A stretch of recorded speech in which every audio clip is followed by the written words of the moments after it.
কই যাও? কই আর যাব? আমার যাওয়ানোর তো একটাই জায়গা, বাপের ভিটা। না, তুমি কোথাও যাবা না। কেন যাবো না? আমি তোমার সাথে অনেক অন্যায় করছি, অনেক অত্যাচার করছি। তুমি আমাকে ক্ষমা করে দাও।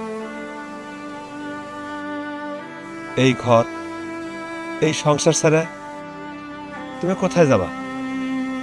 তুমি তোমার অধিকার ছাড়া যাবা কেন? অধিকার? কার অধিকার? কিসের অধিকার? জীবন থেকে একবার যদি অধিকার ছাড়া যায় না, কোনোদিন আর সেই অধিকার ফিরে আসে না। আমিও আর কোনোদিন কোনো অধিকার নিয়ে তোমার সামনে দাঁড়াবো না। ভালো থাক। করি, আমি তো বলছি আমার ভুল হয়ে গেছে। দেখো, তুমি যাবা না। আচ্ছা রে। না করি। মিলন ভাই, চেয়ারম্যান সাহেব আইছে, বাইরে আসেন। কে? চেয়ারম্যান সাহেব। মিলন, আসসালামু আলাইকুম চেয়ারম্যান সাহেব।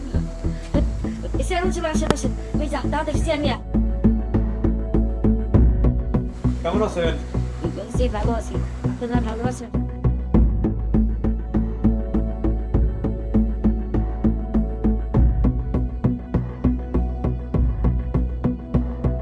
চেয়ারম্যান সাহেব, মিলন ভাই তার শ্বশুরের মাইরা রক্তাক্ত করে ফেলছে। আমি নিজে তারে বাসায় দিয়ে আইছি, মনে হয় বাঁচবো না। চেয়ারম্যান সাহেব, ওই দিন ও আমার দোকানে গিয়ে ঝামেলা করছে, আমার শরীরে চা ফিকা মারছে, আমার মারছে। এর বিচার আপনি করবেন। মিলন, ইউনিয়নে তো অনেক লোকজন, কিন্তু তোমার নামে এত বিচার আচার, এত দরবার, এইটা কেমন কথা বলো? তুমি তোমার বউরে নির্যাতন করো, তোমার শ্বশুরে মাইরে মাথা ফাটাই দাও, উত্তর পাড়ার মন্টুরে নাকি লাঠি নিয়ে দৌড়াইছো, ওই পশ্চিম পাড়ার কারে নাকি মারছো না কি করছো। এত বিচার হইলে কেমনে হয় কও? আর ওর দোকানে গিয়ে নাকি ওর গায়ে গরম চা ফিক্কা মারছো। এত বিচার একজন মানুষের নামে হইলে কেমনে হয় বলো তো? তো এটা তো তোমার মানিজ্জাত, আমারও তো মানিজ্জাত নাই, ইউনিয়নের মানিজ্জাত শেষ। তোমার সমস্যাটা কি? চেয়ারম্যান সাহেব, সবই ঠিক আছে, আমি ভুল করছি, আমার অপরাধ হয়েছে। আসলে সত্যি কথা বলতে কি, আজ প্রায় 3-4 মাস হয় অত্র ইউনিয়নের যে জায়গায় যাই, যে আমারে চিনে, সেই শুধু আমার আটকোড়া করে ডাকে। এই যে আমারে আটকোড়া করে ডাকে, এই জিনিসটা আমি সহজে মেনে নিতে পারি না। বিভিন্ন জায়গায় গেছি, চায়ের দোকানে যে মারামারি করছি, মানুষের লাঠি নিয়ে তাড়া করছি, আমার শ্বশুরে পিটাইছি, মাথা ফাটাই দিছি। আমার বউয়ের প্রতি আমি অনেক অত্যাচার অন্যায় করছি। এর কারণ একটাই, অনেকদিন হয় সংসার করতেছি, এখন পর্যন্ত আমার একটা বাচ্চা কাচ্চা হইল না। বাইরে গেলে যখন সবাই আমার আটকোড়া কয়, বাইরের তেজগুলো এসে আমি আমার বইয়ের উপর ঝাড়ছি।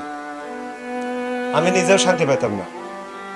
সবকিছু চিন্তা ভাবনা করে যখন ডাক্তারের কাছে গেলাম, ডাক্তারের পরামর্শ অনুযায়ী দেখলাম আমার বইয়ের কোনো সমস্যা নেই, যত সমস্যা সব আমার। আমি এসে আমার মায়ের সাথে বিষয়গুলো শেয়ার করলাম, এবং তখন থেকে আমি বুঝতে পারলাম যে আমি আমার বইয়ের প্রতি, আমার শ্বশুরের প্রতি অনেক অন্যায় অত্যাচার করছি। চেয়ারম্যান সাহেব, আমার ভুল হয়ে গেছে, আপনি আমার সংসারটা ফিরিয়ে দেওয়ার ব্যবস্থা করবেন, অনেক উপকার হবে চেয়ারম্যান সাহেব। হ্যাঁ চেয়ারম্যান সাহেব, আমার ছেলে যা কইছে ঠিকই কইছে। আমরা অনেক অনুতপ্ত। ঠিক আছে। আমরা আমার বৌমার সাথে, তার বাবার সাথে অনেক খারাপ আচরণ করছি, অনেক অবিচার করছি।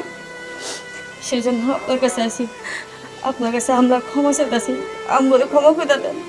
আপনি যেমনি হোক, যেভাবে হোক, আমার ঘরের আলো, আমার বৌমা, আমার ঘরের লক্ষ্মী রাইনা দেন, আপনি আনার ব্যবস্থা করে দেন চেয়ারম্যান সাহেব।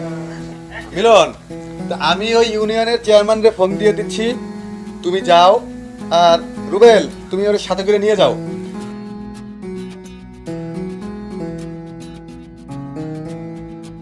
আব্বা, ও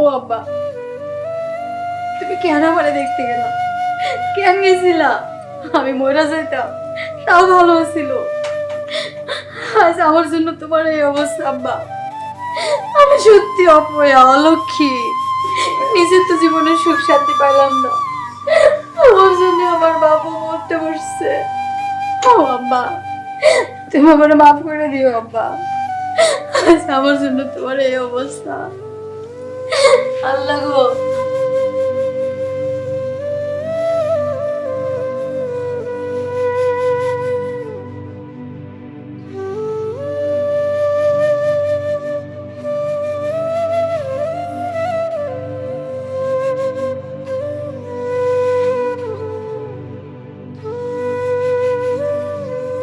আব্বা, না বুঝে শুনে আপনার গায়ে হাত তুলছি।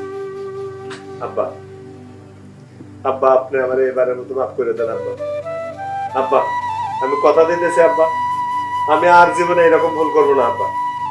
বাপ, হাই, কিসের বাপ?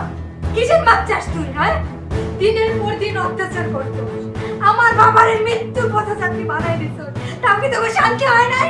কিসের বাপ চাইতে আসছস? মাফ করে দিব তারা। আজ তোর জন্য, তোর মার জন্য আমার বাবা, আমার মা নাই কষ্ট করে আমাকে জীবনে মানুষ করছে, আমার বাবা মৃত্যু পথে যাচ্ছি। জানি না আল্লাহ আমার বাবারে বাঁচাইব কিনা। এখনো তো ওর শাক মিটে নাই, ওর আবার নতুন করে আসছস না? মাফ করে দিব দাঁড়া, দাঁড়া তো করে মাফ করে। ভাবি ভাবি ভাবি, আপনি কি পাগল হয়ে গেছেন? এটা কি করেন আপনি? ছাড়ো। না ভাবি, ছেড়ে দেন, ছেড়ে দেন।